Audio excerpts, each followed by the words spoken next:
Welcome back to the Gary Sutton Show on WSBA. We haven't talked much about ISIS the last couple of days, but it's ever present out there.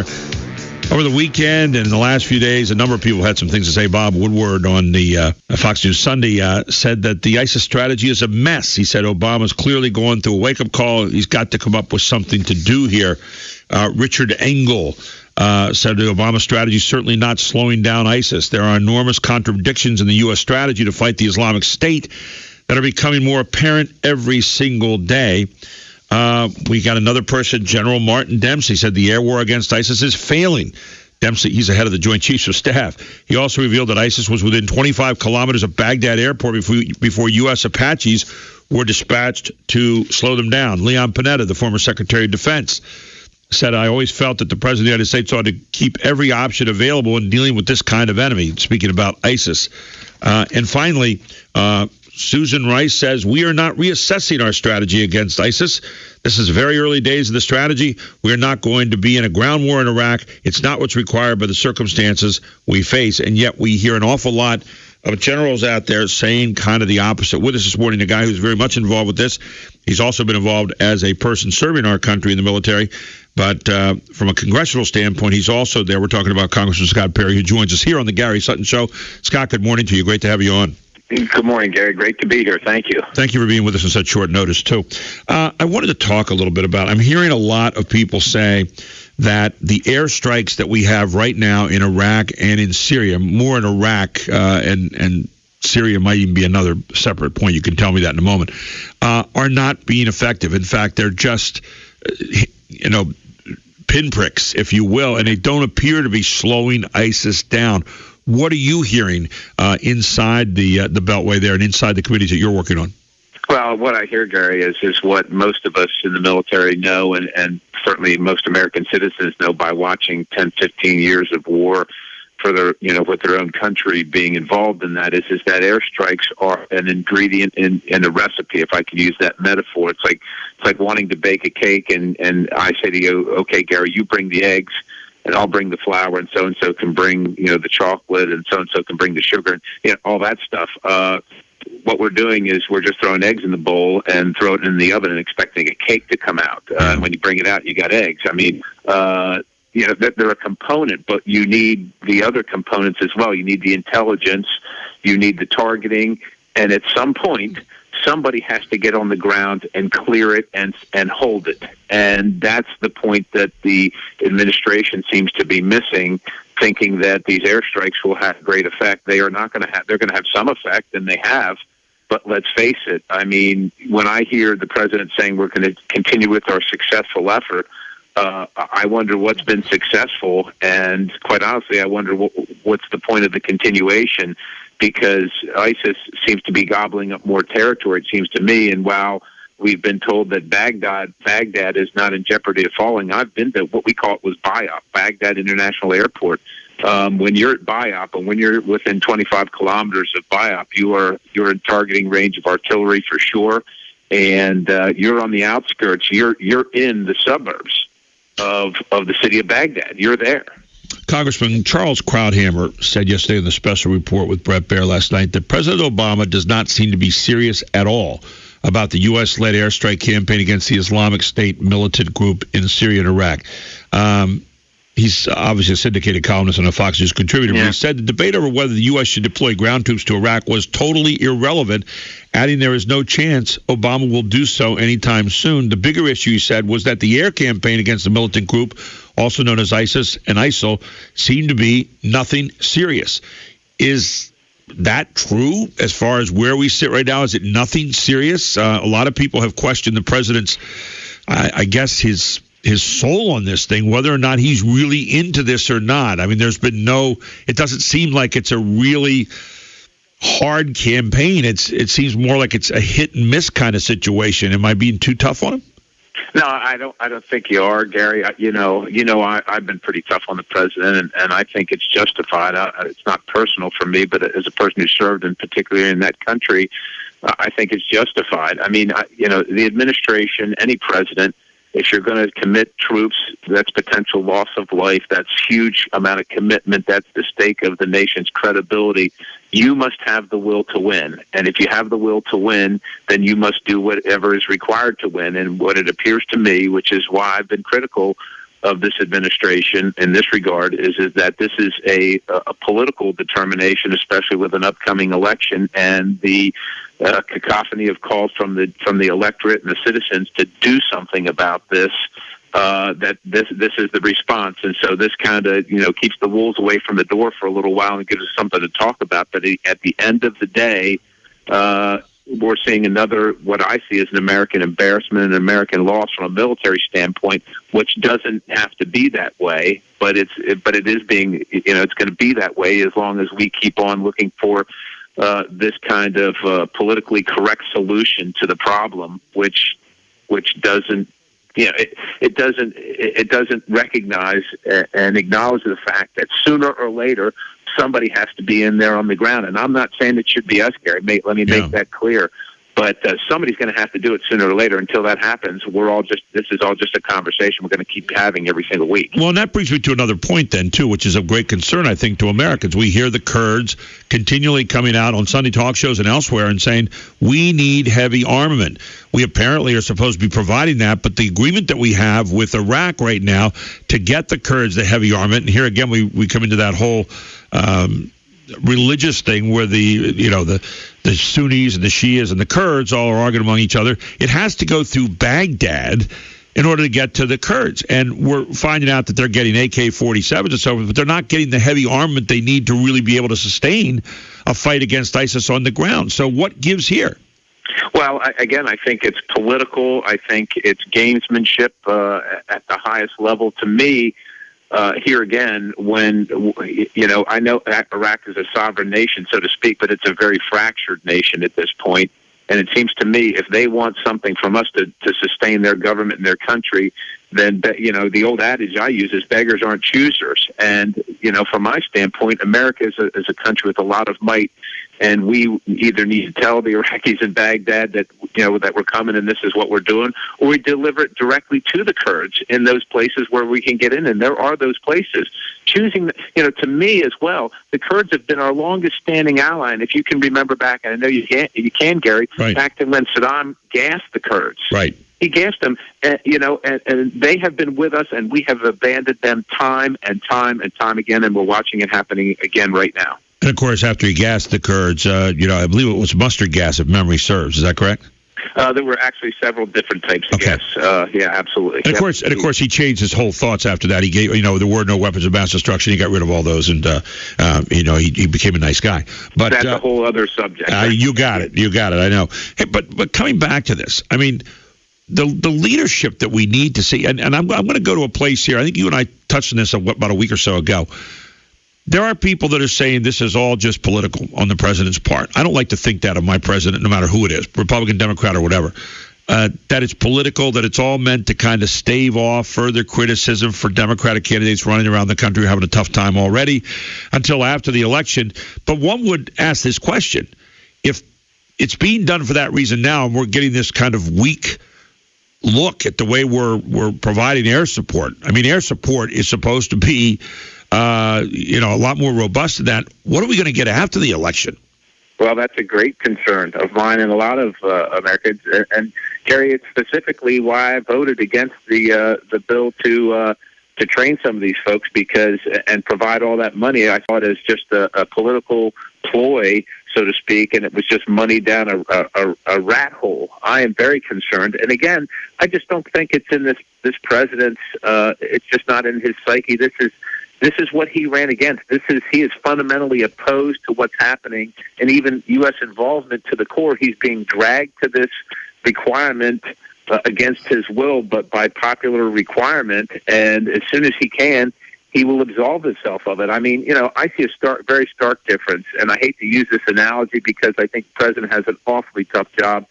And I'm not really sure why anybody would want it. He needs to take time away and get his head around, the situations around the world and so on and so forth. But the difference is that George Bush was engaged in these fights every single day because it required his involvement, seeing foreign leaders and getting agreements and getting their buy-in and getting their boots on the ground, and their blood and treasure. And this president is disengaged from this. He's out fundraising, he's out golfing, and he's talking about shutting down Guantanamo Bay and opening up the borders more to either Ebola patients or illegal immigration. Right. It just you got to know where someone's core is, and it's evidenced in what they do every day, not necessarily what they say, in my opinion. Well, and one of the things now, it seems to me that a president has to do, in this case, the president is President Obama, for our time now, that somehow move away the barriers to success. The president has come out and stated what the objective is: to degrade and destroy ISIS. Okay, he said it. All right, so now we say, okay, now, are the actions that he is allowing to happen providing that ability to degrade and destroy? Well, thus far, everyone from his own head of the Joint Chiefs of Staff is saying it's not slowing them down. They're 12 miles away from the airport in Baghdad. Come on. I think they're trying in as gentle a way to say, President Obama, come on. And it looks like President Obama and the State Department, is always more prone to wanting to make sure that they negotiate. And, of course, now we're also facing a brand new deadline coming up in Iran regarding their nuclear expansion. Now, remember, we made that big deal. And if it's not met by November, there's going to be some consequences. Well, we know there won't be any consequences right now. So we got that sitting next door as well. Where is the president providing the leadership, for example, getting the roadblocks away for getting armaments to the Kurds, making sure that we are bombing these people in a way that it will destroy them? I was reading somewhere the other day where in the first 73 days of the Afghan campaign, we dropped over 17,000 ordinances over that area. So where is that kind of robust blanketing of targets here against ISIS? We're not seeing that. Well, I couldn't have said it better myself if I had to, Gary. I mean, you said it very exactly. I mean, during the first Gulf War, it was 100,000 there you go. Airstrikes, and we're talking literally thousands. I mean, I guess in the strictest sense of the term, you can say they've been degraded as long as you hit one truck and one fighting position. But so I guess that's what we're looking for, is that very strict definition. It's just fascinating to me. I listened to Susan Rice talk about, well, we're not going to change strategy. It's going to take time, and this is a long-term commitment. Yet when George Bush said something similar to that, he was pilloried for it, and especially by this administration. And now the shoe's on the other foot, and the American people are supposed to sit back. The difference is that George Bush, although pilloried for it, he did what he needed to do in the face of strong criticism from the left and from folks that haven't been there and don't understand the circumstance and want to stick their head in the sand and somehow isolate the United States from the world. It's not going to happen. We have to address this, and we can't stick our head in the sand. We are being affected by this, and we're going to be affected more and more every single day by this the longer it goes, and it requires the president's adept and continuous attention, not out goofing around doing these other things that don't help solve this crisis. Scott, we're going to take a very quick break. When we come back, I want to ask you about Congress involvement, where that should be right now, and also collateral damage. Attacking a country is a lot different than attacking a terrorist group that is occupying a country. How do we go about doing that? Is that a part of the problem, too? And then you don't want to have collateral damage in civilians, and you have groups here that hide during the day and night among civilians. So we're going to ask the Congressman that question when we come back. Congressman Scott Perry, 4th Congressional, here on the Gary Sutton Show on News Radio 910 WSBA. Welcome back to the Gary Sutton Show on WSBA with Congressman Scott Perry from the 4th Congressional. Congressman, over the weekend, USA Today Washington Bureau Chief Susan Page said the sense that the Obama administration is not competent to protect the American people is a big factor going into the midterm elections. Forget the elections for the moment. She went on to also say it's a very dangerous thing for President Obama, the sense that his administration is not competent to protect the American people. The American people don't feel like, in the face of Ebola and now, of course, ISIS, which is what we're talking about here this morning, that people are saying not only there are bad things going on in the world today, but we're kind of not ready to take care of the security of the American people in dealing with those. It's not a good feeling we hear it a lot on the air. I don't know if you're getting a lot of the same thing from your constituents, but there's that sense out there.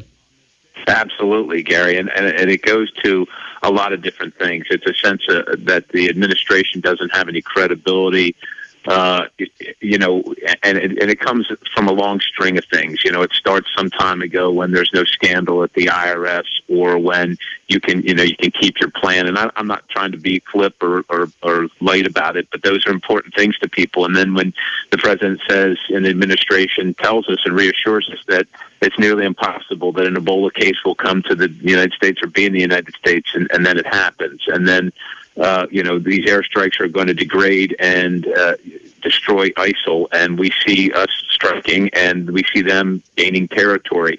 People don't feel confident because none of these things have come to fruition, and we feel like we're just being told a line so that we, fall in line and move about our daily pace and let them handle it. But yet nothing seems to add up. And it seems like, while most Americans get it, that the nature of warfare has changed. We used to fight nation states, whether it was Germany and Japan and Korea or whatever, or the USSR or Russia. Now we have this, we're fighting an ideology that transcends and crosses borders and boundaries, and it doesn't seem like the administration or their tactics or their strategy are up to the fight. And while most people understand that these people want to operate in our country, are operating in our country, whether they've been homegrown or whether they're imported through across borders legitimately or illegitimately, they are coming, they are here, and there doesn't seem to be much of a plan to deal with it, except for just using the normal law enforcement that doesn't have the necessarily all the assets, intelligence-wise and punitive resources to deal with these folks. I mean, you can't tell me that most people believe Nidal Hassan was workplace violence right. when you're shouting Allah Akbar while you're unloading your firearm into a bunch of soldiers, and it just goes on and on from there. And I think people are right to be at least skeptical, if nothing more. At least skeptical. I was talking about the president a little bit ago, and I said it may well be political. There are people who have posed that question. It looks like he doesn't have his heart in the whole thing in terms of providing the proper amounts of air support, leadership in terms of getting weapons to the right people on the ground if we're not going to send ground forces. But Congress does not exactly have a high popularity rating when it comes to this either. And Congress, it seems to me, has a role to play here. And yet Congress may be also doing the same thing, both the House and the Senate. You can tell me if I'm wrong on this. Yeah. In terms of saying, okay, we got elections coming up. We're more worried about that than we are in protecting the country and protecting our interests overseas right now. What is the Congress role they should be playing right now? The president obviously is exercising his commander-in-chief role, but Congress is the only one that has the ability to declare war and to also fund this in the long run. Where are they losing their credibility right now? I think they're losing the credibility in the fact that just by virtue of the way the institution and the organization is set up, we are 435 individual members with individual districts and individual messages. And while many of us are on the bandwagon of we should do more and even providing specifics, that all has to be coalesced into one single message that the majority of members of Congress will vote for. And that takes time. And it especially takes time in the face of the fact that it's generally in opposition to what the administration is calling for. And so it kind of gets lost in the machinery, so to speak. If we were on the same page, I think you would see a fast track to doing something like that. But in this circumstance, as in, I think what Congress is and the United States has declared war some 5 times in its history and had over 125 military incursions across borders. So with that, it seems to me that the appropriate thing to do is to coalesce and galvanize the American support and the support of Congress into one message. That's where we look to the administration. That's where we look to the leader to say, this is our mission. This is the plan. This is the outcome. This is how we're going to do it. This is how much it's going to cost. This is the investment, and so on and so forth. And without that galvanizing support, all we are is individual voices in the wind out there trying to, fight for the airtime. And I think that's why you see it being the way it is. Well, a lack of confidence right now here by the American people and our government getting it right and keeping us secure in the long run. Congressman, we appreciate you taking the time to be with us this morning. We will talk again very, very soon. Thank you, Gary. And one final note just on that very stark difference when we're just hearing the president this week talking again about unilaterally closing Gitmo. So anyhow, thank you. Yeah, and thank you. And we'll look at that, too. I'm sure we'll have plenty more to talk about here in coming days. Thank you.